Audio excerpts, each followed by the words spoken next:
and this is Cutting Through the Matrix on the 30th of August 2020.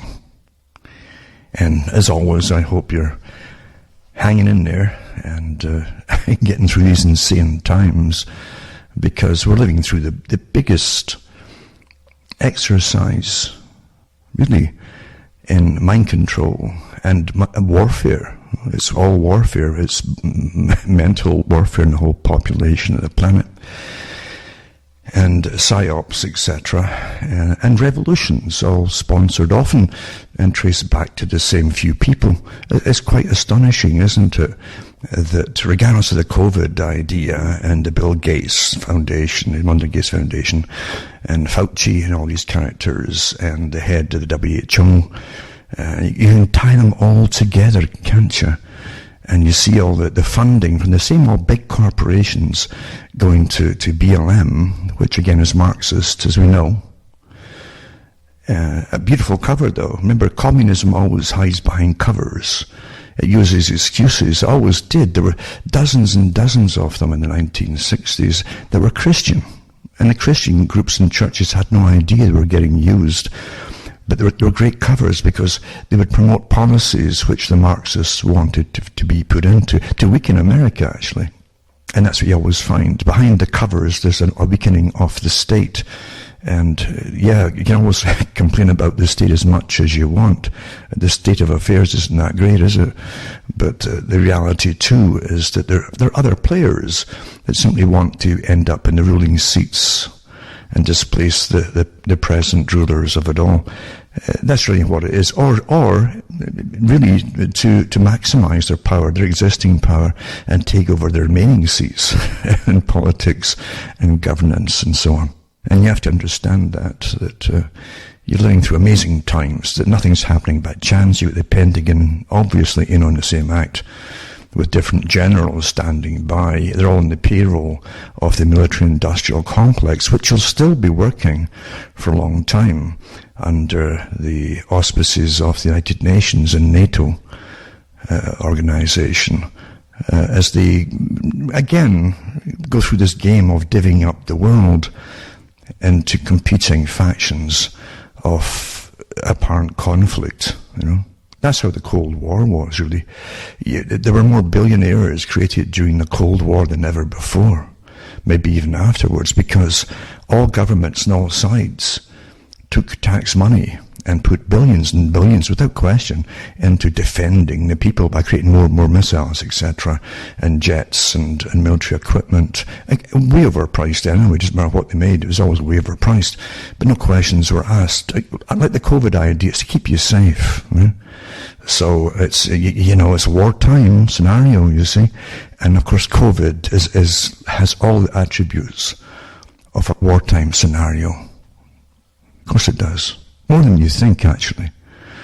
Because there are signs and symptoms to techniques of controlling the public through fear in wartime for compliance reasons. And we've had all the exercises exposed from Event 201 and long before that too, with the Rockefeller lockstep idea as well. And again, many other organizations that some of them I'll mention tonight, that the Gavi and Bill Gates group still control as well.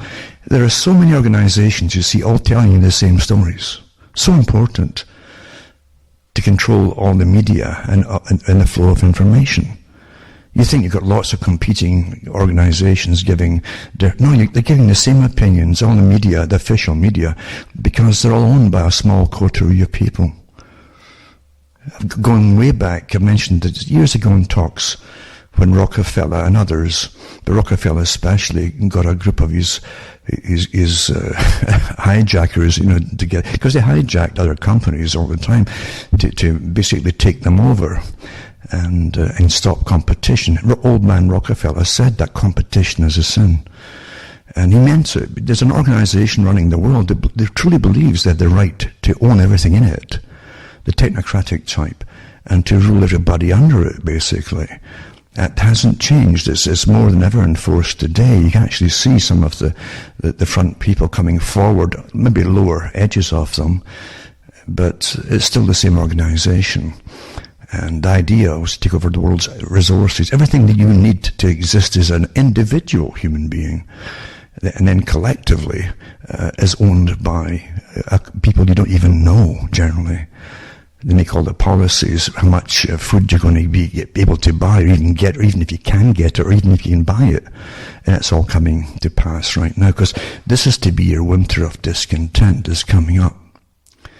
Because it'll either make or break this big agenda for the World Economic Forum, for its global reset, of the economy, of your way of living, on the value, actual value, and basically the almost like an examination paper with tick marks. You'll all get checked off on a checklist of things that they'll give you extra help if you need it, if you're ill or whatever it happens to be, according to your status or importance or necessity to their society. That's how it's going to get put out, actually. It's already in force.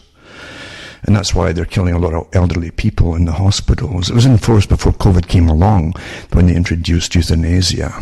Everything's economics, you see, and the value to their system. Even though you paid for it, it doesn't make any difference. They're thieves that run the world.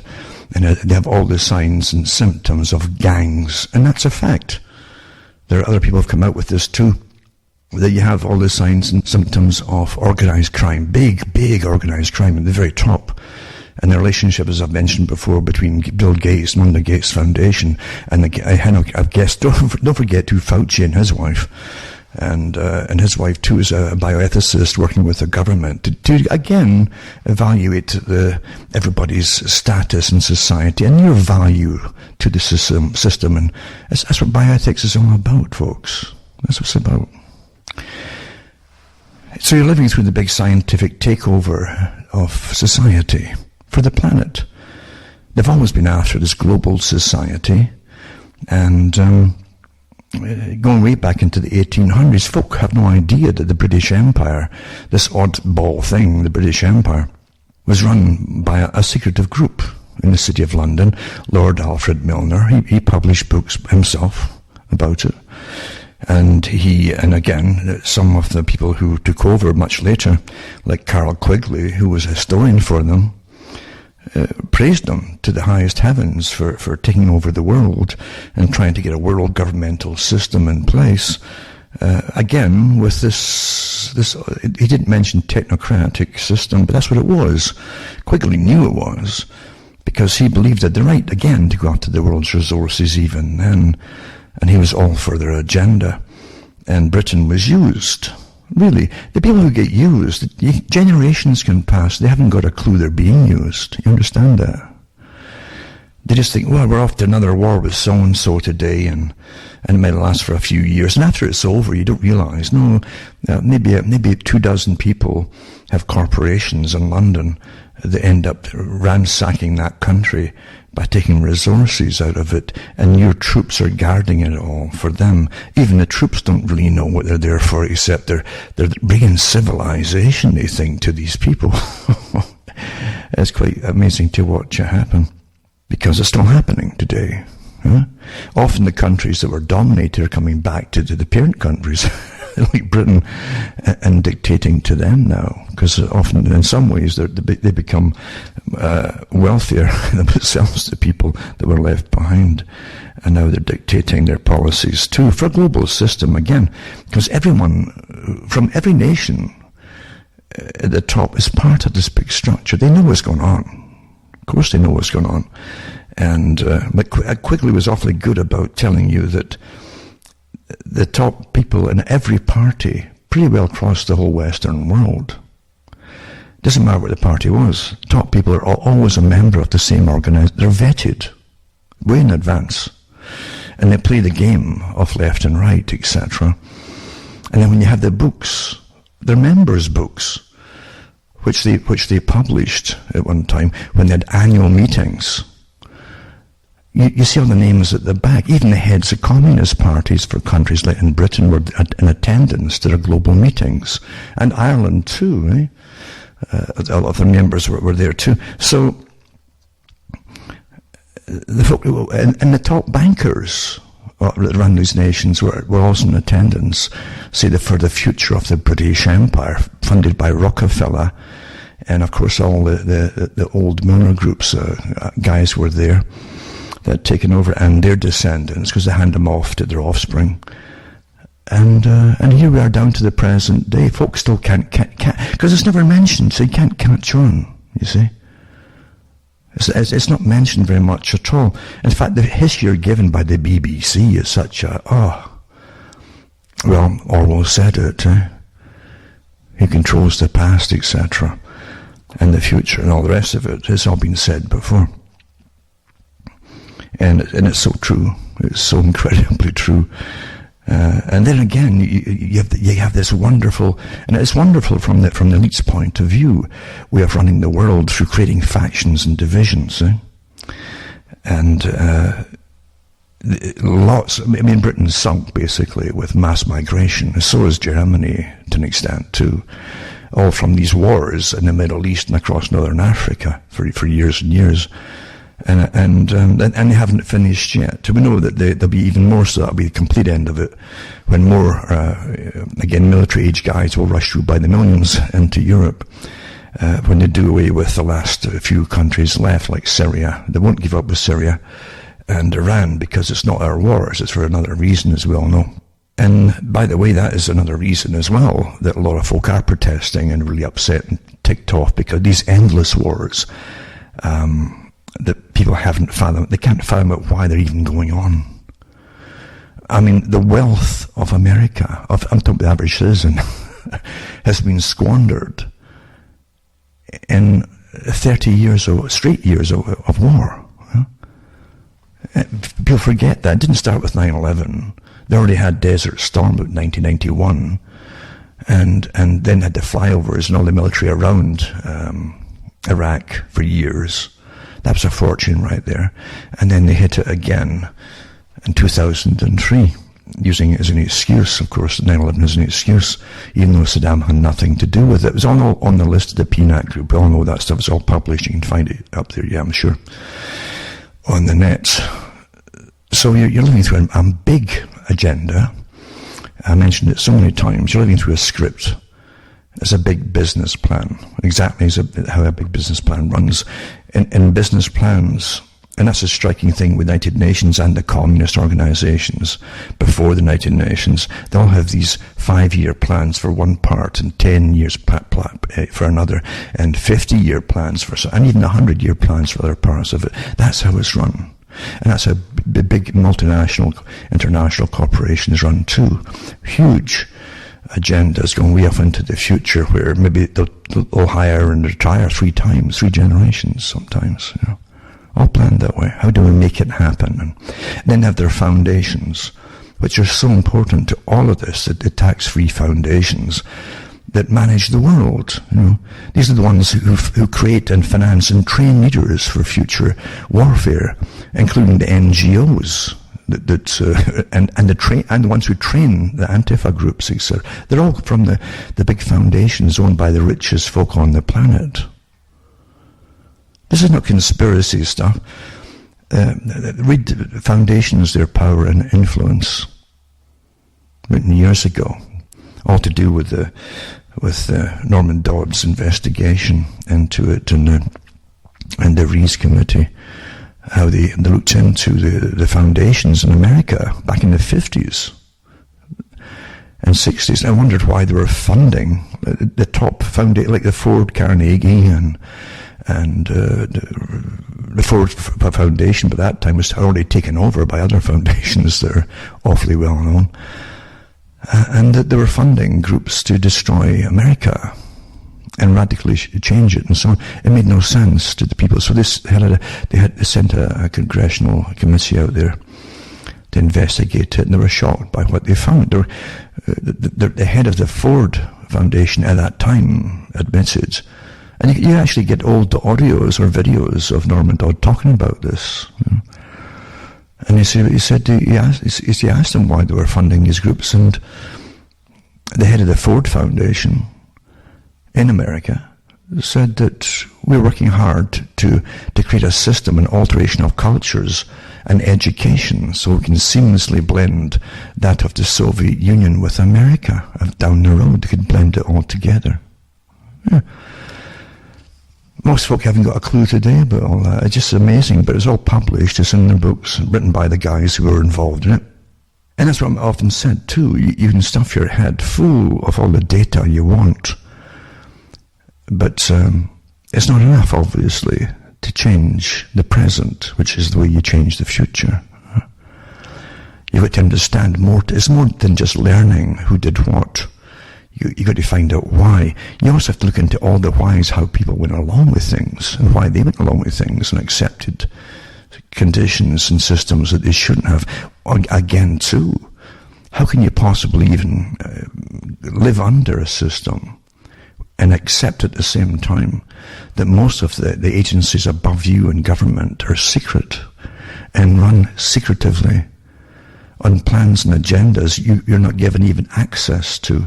You might down the road have laws implemented by them upon you, but you're not even brought into the debate about things, to setting up or anything. Now, who decides the future of a nation? Think about it.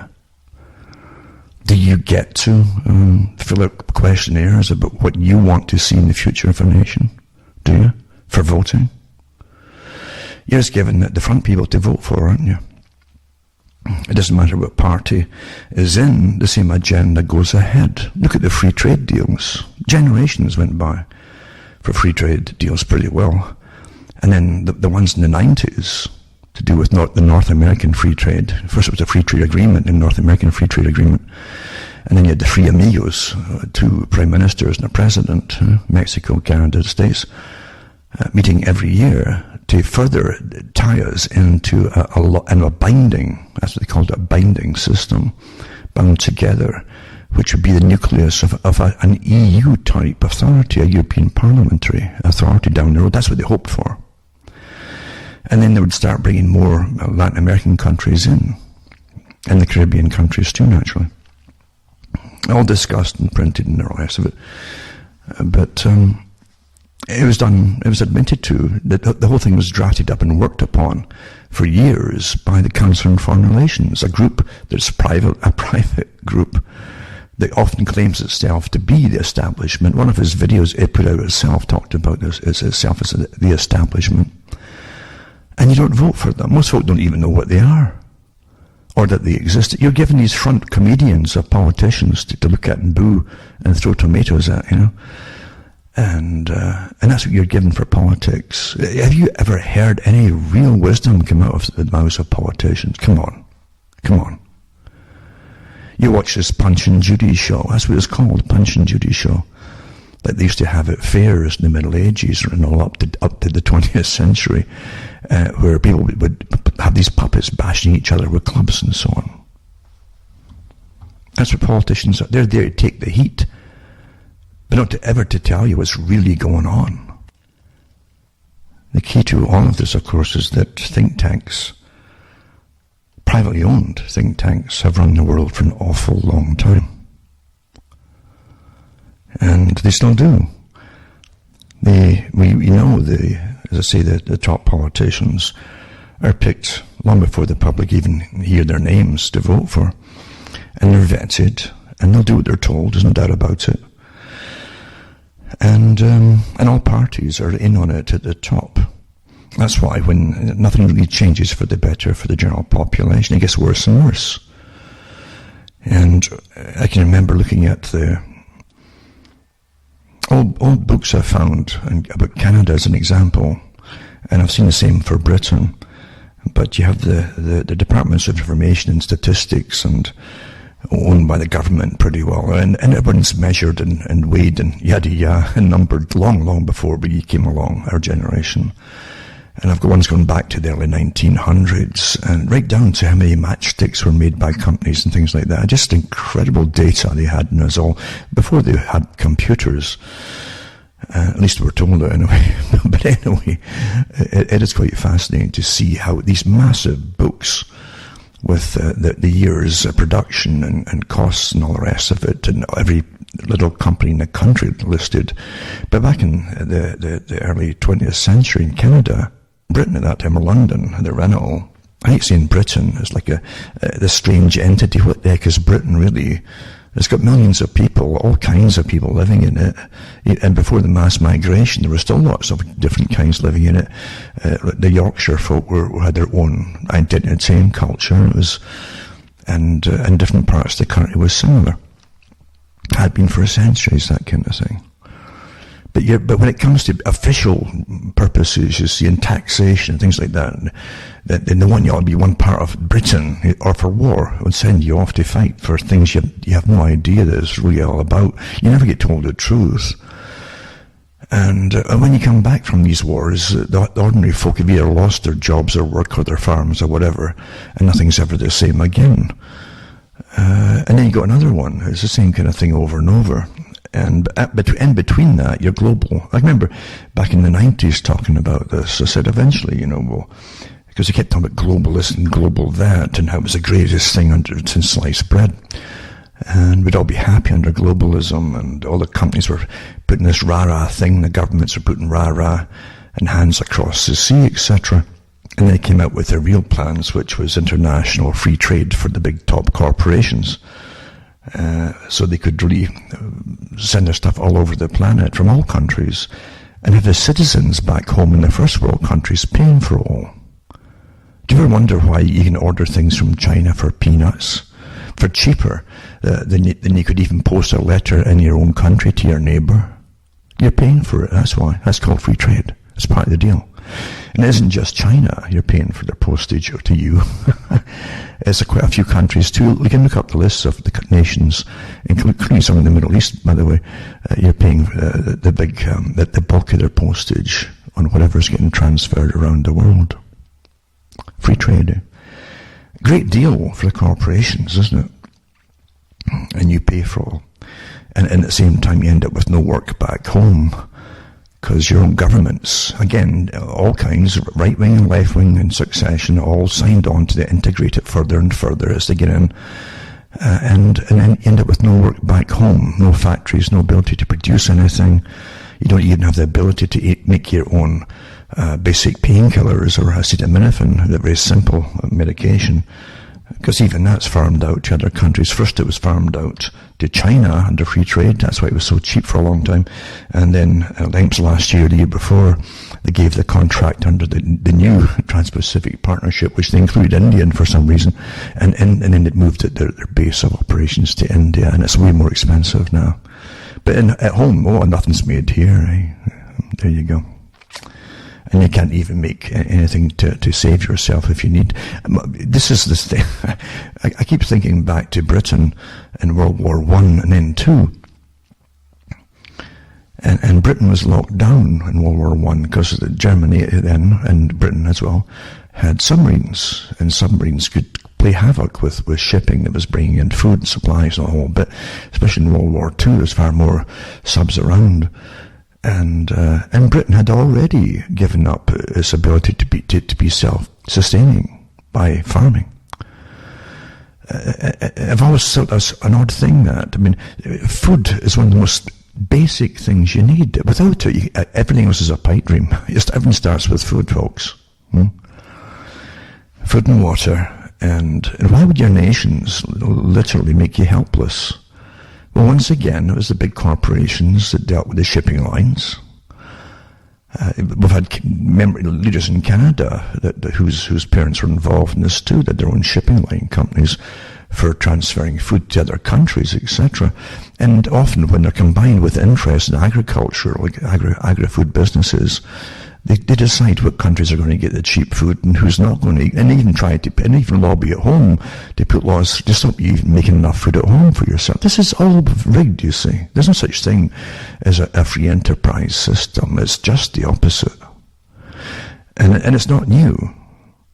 Say Britain almost sunk in World War II because it couldn't produce food for itself. It was almost completely dependent for a long time on food coming in from the US.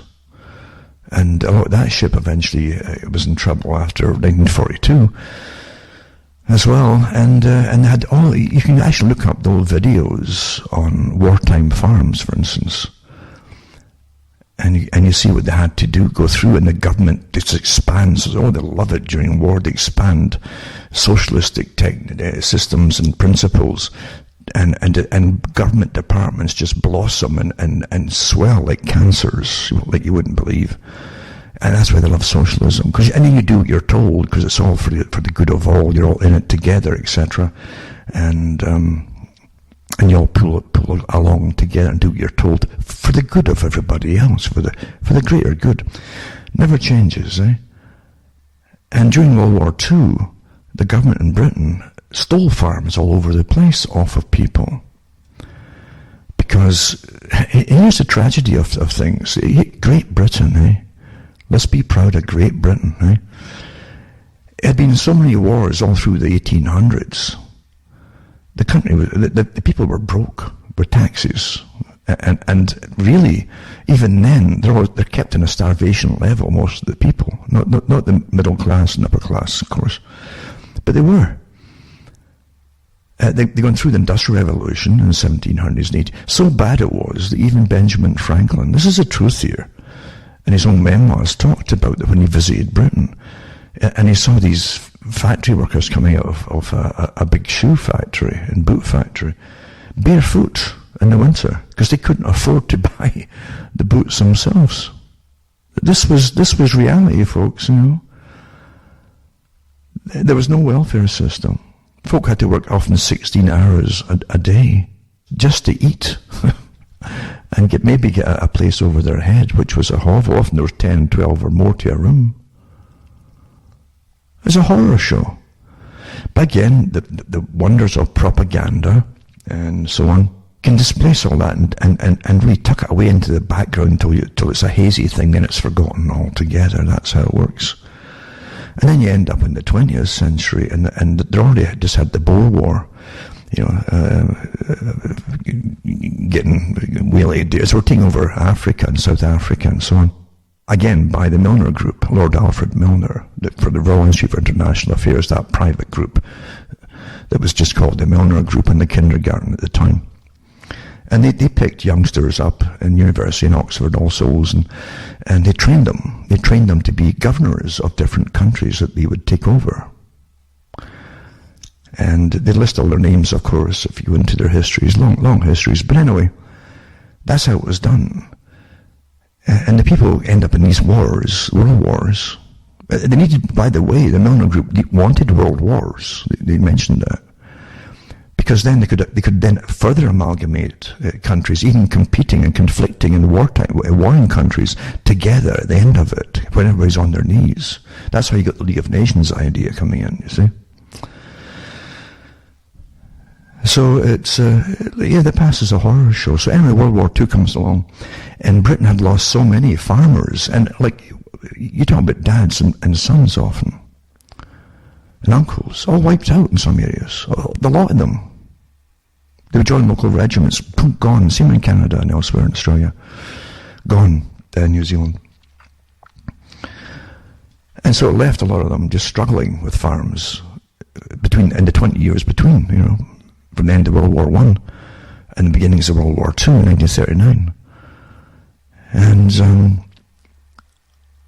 so the government, if you couldn't, they ordered you to produce, and if you couldn't produce enough because you didn't have enough manpower or people running the farm or whatever, or maybe it was an old dad left, all the sons were dead from the previous war, the government just grabbed them and stole them.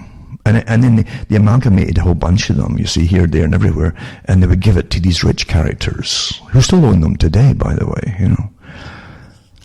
And then they got volunteers and land army. It's even better, isn't it? It smacks the same kind of, you get little smatterings of the same system down to the present time. Because then you had land army volunteers and all these folk coming in for the war effort, who were free labour for you. And every square inch of workable land had to be ploughed, the whole thing, and used for the war effort. We're all in it together once more, you see. And you could get vegetables, but you couldn't get much meat at all for the general population. Winston Churchill hadn't a problem. They had parties for Winston. He talked about it. His secretary talked about it. If you ever bother reading the books on it, his personal secretary wrote about it. and how they had these huge parties in certain parts of London, underground bunkers, huge, like palaces really. In fact, some of them were under palaces, and other ones were outside London, and they did everything they could imagine of eating and food and elegant wines, etc., champagne, the whole lot, all through the war.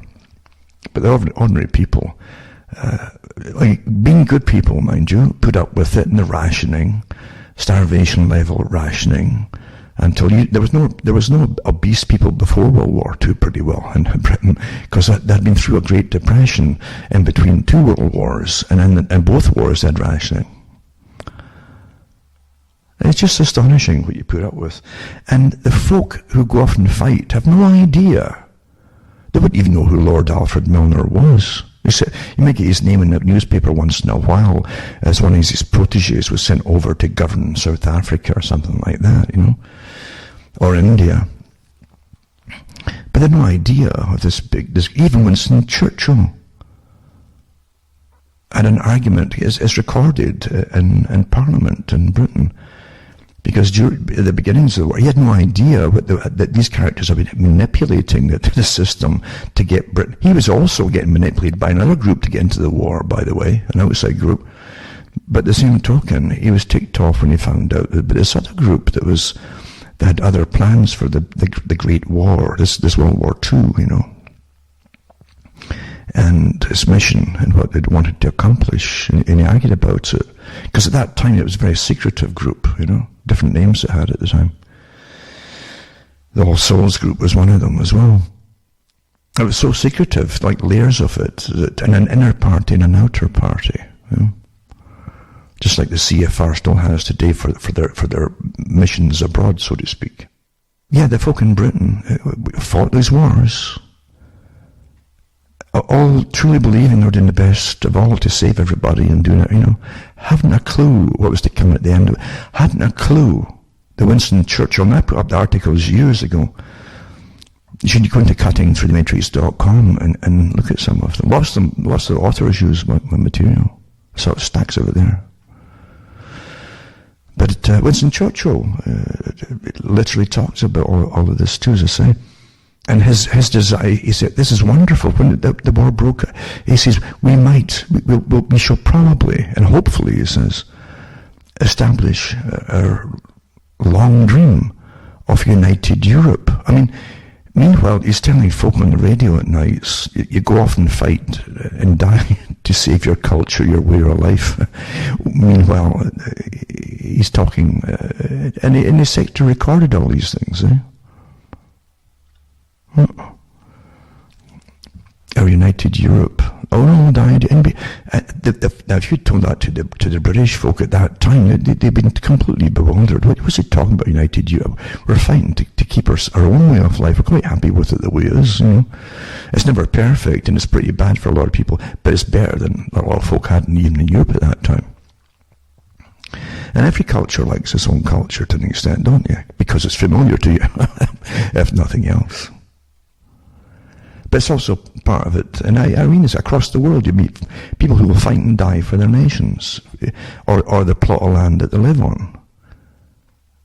It's a natural thing. You feel tied to the land. It's in the soil. It's in the genes almost, and you have that bonding to it. I remember reading a poem by a Scots guy that wrote about the 1930s and 40s, maybe into the 50s. A miner, and he talked about having to leave, because Scotland, like parts of England too, and Wales, because this corrupt system that always ran you, was often, it couldn't afford to, so he said in his poem, a country like Scotland, they couldn't afford to feed his children, you know, so he had to move.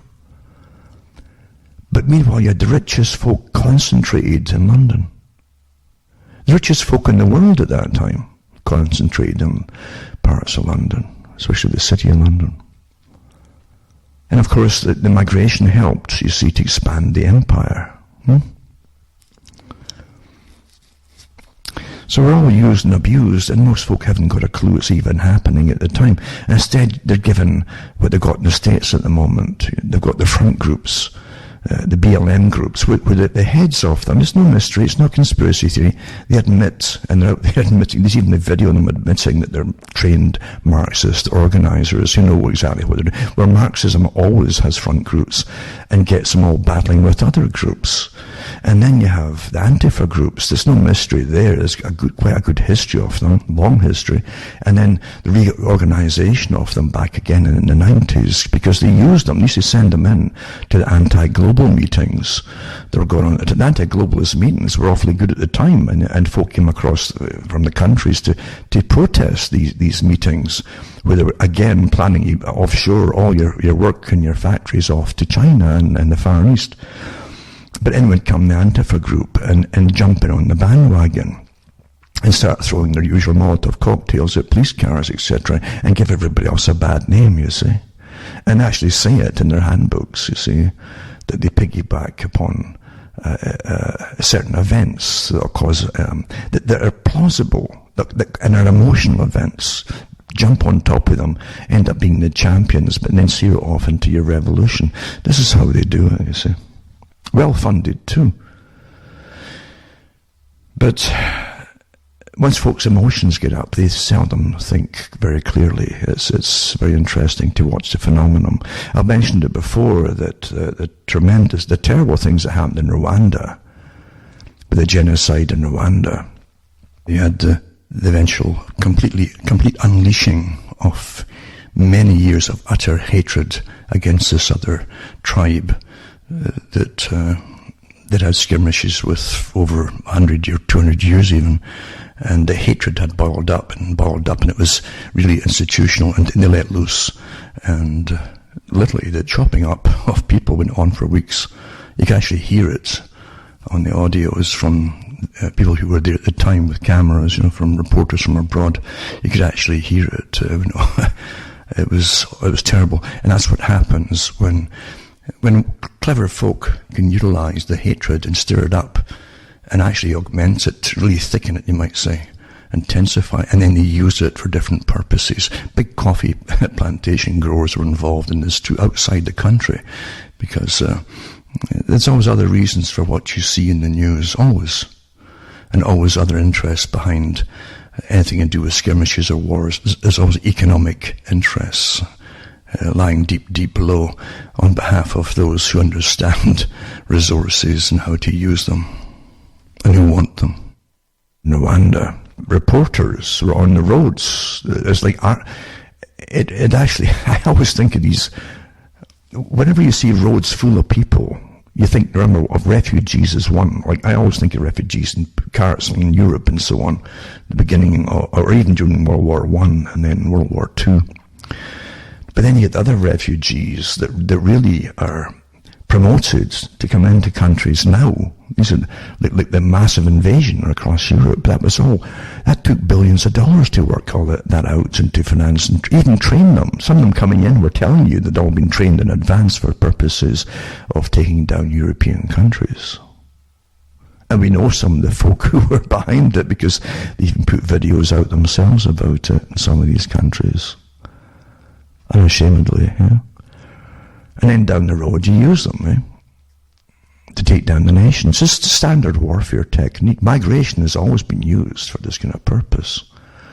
Migration was used in ancient times. You have biblical episodes of it, and pre-biblical too. Because not everything happens in the Bible, obviously. But you had different groups that would remove people of where they lived and transfer them to other nations in order to destabilize their power and dethrone them from over their own people, so that the people could be used by the conquering people coming in, you see. So there's different ways you can use migration, mass migration by a law. The Soviet era was awfully interesting, I always think, because the Soviet era used very, very old techniques, very old techniques. You get wisps of it through your lifetime. This is why it's important to try to always remember as much as you can per day as you're living through things. Because real history is inside you. You live it. Forget the books that are written later that'll change it all. And so you're living in history. And you must use your own perception. Don't be given it by someone else. Anything that you're offered, investigate it completely to make up your own mind. But the Soviet system, it's just like the Norman system. Sent troops in, of course, to different countries, like Latvia. You had Latvia, you've got articles coming out, years later in Latvia after the so-called Soviet system collapsed, which it didn't really collapse as such, not always presented. But yeah, you had Latvia and you had Ukraine, you had different countries where the Soviets had tremendous influence in the Soviet-packed countries, and they had troops into many of these countries, training them and so on, and it stayed them with full-time barracks, much the same as the US does today, across the Middle East and even Beirut at one time and so on. But the Soviets were given extra money if they would marry local women. The idea to breed themselves in to society, which would help dilute the cultural homogeneity of the people. It's much harder down the road, 20 years or 30 years down the road, for the entire people to stand up and throw you out. When by that time, at least 1/3 of them are part Russian, you see. It's all through so many folks' families by that time. That's how it was done. And that was a deliberate policy. They paid the troops extra if they would settle in the areas by marrying girls in those areas where they were stationed. A very old system, a very old technique. And it smacks, as I say, the same kind of thing that happened with the Norman invasion into England, or Britain, or England really. And even the Romans tried this too at one time. And after the Romans really collapsed, or the same kind of thing, and went back home to Rome from England, they did leave a lot of people back in England at the time. And we have histories of them from monks. It was really interesting. Of certain families that still stayed behind, and they were very old Roman families. But again, the Normans, when they came into Britain, they had prima nocta, which is first night, of course. And of course, the nobility would literally, if a maiden was going to get married in the local areas, with Saxon areas and so on, in England, they'd just take the right to have sex with them, in the hope they get pregnant. So now you've got relatives within the local community that you'll groom to be in charge of the community. But an old technique, really, nothing new about it. I'm sure it might still go on in some parts of the world today. It wasn't just first night and the whole thing. The idea was to breed themselves into the people. And even their offspring would become future leaders over those peoples. In Ireland, you've an interesting situation where some of the Fitz, like Fitzsimmons and so on, often had noble parentage, but they were illegitimate, but they were still given a legal standing, you see. And so hence the prefix Fitz part to their names, Fitzgerald, etc. And so that still stood today. But this isn't getting off the topic. Really, what it is showing you is that great power manages all. And it doesn't come from little people in every generation just reinventing the wheel. These are sciences that are recorded and understood over many, many, many centuries. Going way back to Plato and even before Plato's. Some of these philosophers in ancient Greece were awfully interesting because they were interested in what was happening around them. And they liked to put it down, especially in their schools. And the leisure class came to them, and they were getting trained into this. And philosophy wasn't just there for passing the time, although the school came from the term, really, leisure, and wealth and leisure. You had leisure, because the ordinary people hadn't time to learn anything except maybe a trade or something. But those who ruled, the ruling classes, or maybe even castes for all that, in Greece. And Greece is a huge area. It wasn't just a little. There's so many hundreds of islands, in fact, involved too. But some of them, again, were actually condemned by the state, some of these teachers, because they wanted to overthrow the system and bring in this new system. And Socrates, of course, wasn't just get offered his poison because of that. There were definite charges laid against them. It's interesting, in the Enlightenment era, they always resurrect Socrates and his teachings. Interesting teachings, absolutely.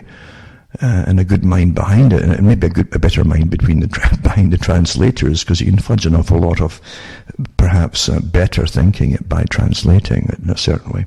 But anyway, you find that Socrates was also charged with literally trying to subvert the youth.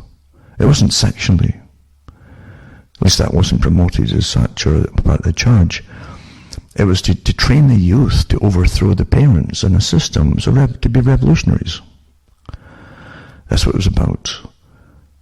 And that, when it was brought out into the open, the parents and the nobility just lost it. They said, what, had no idea. And this all came out during the inquiries. It was so bad that many of the students had to flee for their lives because they were trained to be revolutionaries. Plato had to disappear for a while. And he did, quite a long time. And they had this interesting similarity to different groups that even, like the Essenes that came along too, in the Middle East as well. They had lots of things in common. When you would get groups in, you would have an initial meeting groups, like an open day, put that way, every so often, where folk could come in and listen to the lower exoteric teachings. And they'd say that's rather pleasant, etc. I wouldn't mind joining that. And then if one of the youngsters came in to join it, and probably paid by the parents who thought it was give them a good education, then if they had the right stuff, because they had levels and degrees, just like later groups had too, of induction, all the way up, as I say, to the Lord Alfred Milner group that has an inner party and an outer party. That's where the idea came from, George Orwell's 1984. The inner party and the outer party, and the circle of friends, etc., and it comes from foreign relations. So that's how, very old ideas. And all elitist, you see, going way back to even Socrates, it's all to do with elitism. And through the various dialogues that they would have in their teachings, they'd always have a discourse, a kind of fantasy discourse with someone else as a teaching tool. If I said to you, blah blah blah, what would you reply or think? And then you try to guide them into the way you want them to think. But it's always the question: what is? What is this and what is that? And not really to enlighten you as such, maybe partly, but then to take you off and reshape you and to, now think about it this way, you know? Well, that's how people are recruited today for the most horrible things on humanity.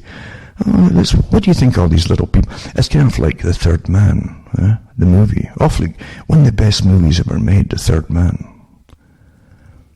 It was so well directed and written and directed and filmed. All black and white movie.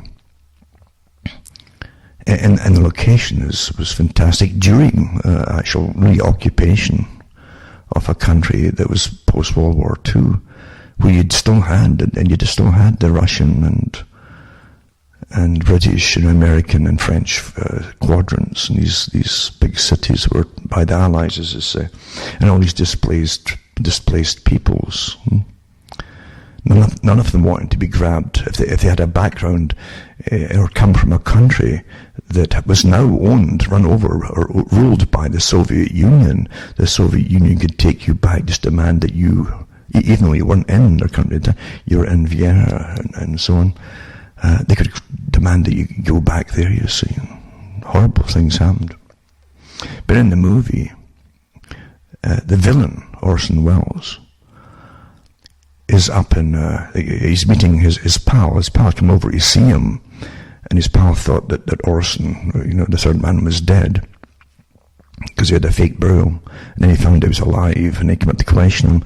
And Orson Welles had been sought. The reason he pretended that death was he was sought by the police, and the Allied forces at the time, the military police, because one of his scams was getting penicillin and diluting it and then reselling it for big money. And it was so, and I went to children's hospitals and they were dying of meningitis and things. And of course, the antibiotic was no use; it was too diluted. All these scams did go on, by the way. Scams and medicine have always, up to the present time, as you all know, I'm sure. And so Orson Welles meets the guy on a carousel, one of these big round wheels goes up around and so on. And they go up in it, and at the top, Welles talks to his friend that go over to see him. He said, "Look at all these people down there." Because his friend was saying, you've been accused of this. Is this true? Your medicine is now killing children. And Orson Welles looks down and says, "Look at all those people down there." And he says, "Do you really think that this system thinks any more of those people?" He says, "The state calls them the proletariat, I call them the masses, and so on. And the communists call them the masses, and I call them in other words, they're just little dots," he says. How much is each dot really worth to you? And that's how a psychopath would describe humanity, the victims of whatever. They're just, they're nothings. And that's how we're really ruled, folks. You have no idea of how many layers of psychopaths are churned out of academia and selected for their qualities as psychopaths, the particular traits, to do dastardly things over the general populations. They're generally arrogant, well-paid, trained in either psychology or behaviorism, often both, and persuasive techniques so folk can be convinced to obey them, right down to even giving up your own life. Are you really worth the money your government will spend on you? Why don't you just sign this little thing and decide, yeah, I've had enough. I've become a burden on, and you end up with eugenical euthanasia. It's here, folks. It's been here. I did the talks years ago when it was brought into Canada. I did the talks years ago when they'd introduced it into Holland, a big test case there. That's what a trial bed of it all. And yet, the public, just like drifting into war and drifting into everything, never figuring things out, because the media is so powerful, like the Rockefeller said. How many newspapers and magazines do we have to own to create basically all newsworthy themes? We'll be in charge of it all. That was back in the 1930s. And they did it all. Tonight I'm going to put up a link to the Plandemic video. And this video is part of the Plandemic series. And so you can have a look at it. It's really, really good. It's well done. And it really is well done in the way so they show you clip by clip on one side of the screen the sequences of introducing a plague to the public, basically, under the actual exercise, event 201. They see them saying, here's the topics, here's what they say, and they have these actors doing these things. And then the right hand side, you see the exact same things done in reality when COVID broke out. Exact same sequences. Well done, well worth watching. No conspiracy here. I mean, you're seeing it. It's right from the horses' mouths, eh? Right down to, during the exercise, I've mentioned this before the movie was made, during exercise, Event 201 said that we'll have to deal with fake information about it, and they'll start with just censoring this and censoring that, and then they'll end up arresting people if need be, and blah, blah. And we're just following the script, folks. Yep. And some other things too, to do with other agencies that Bill Gates and his foundation run.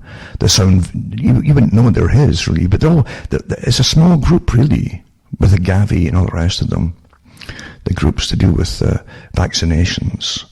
And WHO, he funds a lot of that too. Maybe 3/4, it's been said, the funding goes to them. And so it sounds like all these official sources are saying the same thing. They must all, it has to be true. Until they're all getting it from only one source. All of them. All these big names. But the news organizations just parroting. It's done again in the video. you see them all parroting the same lines, like verbatim, word for word, regardless of the name of the news company, because they're all on board with it. That's the beauty of standardized information coming from the same source. You can rule the world that way. Plato said something similar, by the way, so that also mentions it in the video. that the storyteller controls the country. Well, that's how it's done. Anyway, I'll put that one up. It's a must-see, folks. And who knows if I'll be up for long or not. It's in BitChute right now. And BitChute 2, apparently, is now having an onslaught against it and succumbing to censorship, etc., in certain areas. So that's the way it goes. I said years ago, before I had a computer, and I was giving talks, because I would never use a computer initially, and I only got it eventually simply because I was on full-time radio at the time. But up until then, no, I had stacks of books, I had good libraries, and I had all the information I really need to know what was going on. But I knew that obviously the whole idea with the internet, from the very way they really launched it to the general population, both to children and adults, is awfully interesting. Because in the 1990s, they started dumping books out of libraries. They call it weeding. I've done talks on this whole process called weeding. You can look it up in your own areas, the weeding of books. And first they started with books that they didn't want the public to read. Tremendous censorship was happening, and the folk hadn't a clue. And then they started dumping books, like generations of books that were built up, just dumping them. In the countryside, I saw stacks of them getting dumped in a local garbage dump. And that was happening all over the place. And most folk haven't got a clue that even happened. And then towards maybe the middle of the 1990s, maybe 1996 or 7, but at the same time, 1995, where it was announced. Now remember, in 1995, most folk were kind of sailing along. All you had at that time was the free trade deals and so on. You were losing all your factories abroad, and lots of folk were losing their homes because they ran out of places to work to pay their mortgages off. All signed and sealed and delivered by the politicians in every country. Every country was on board with this, the politicians were. But then in 1995, when all this was happening, I think it was the Toronto Sun, I can't remember the names. It was Grattan or something. I can't remember the guy's name, but he came out with an article, and he said that they'll tap our phones. I think it was tap our phones to please Uncle Sam. It was an agreement that had been made with Canada, just made with Canada and the States, to literally insert back doors into phones. It wasn't just like the cell phones, it was all phones. And they said all communication devices. It was fax machines, everything. Had to have signatures so they could trace who they were, blah, blah, blah. And they couldn't sell any phone from then on, or fax machine, without these things inserted. Or any communication device. Of course, the early cell phones were the same. And everybody was saying, well, what was going on here? Nothing was, we weren't under terrorism at that time, except from the government. And then, of course, it was a few years later, not long, maybe 1998 or so, 97 or 98, that Alan Rock, who was Attorney General of Canada, passed, I guess he drafted it or something, but he passed the whole thing, it seemed by himself, to do with, it was an omnibus crime bill, and at that time you had some reporters who could actually ask questions and dared to, and he said, what on earth is this? This isn't just a crime, this is an anti-terrorism scenario, a whole omnibus thing. Will you be held indefinitely for different purposes without charges, all that, it's all in there. Before 9/11 happened, remember. So you're building up to this whole scenario that had been planned beforehand, folks. All of it. And then towards the end of that decade too, they started bringing out, initially they tried to get police to wear combat gear, army gear, with army colours and so on. And it didn't go too well. That scenario is off. Here's SWAT team.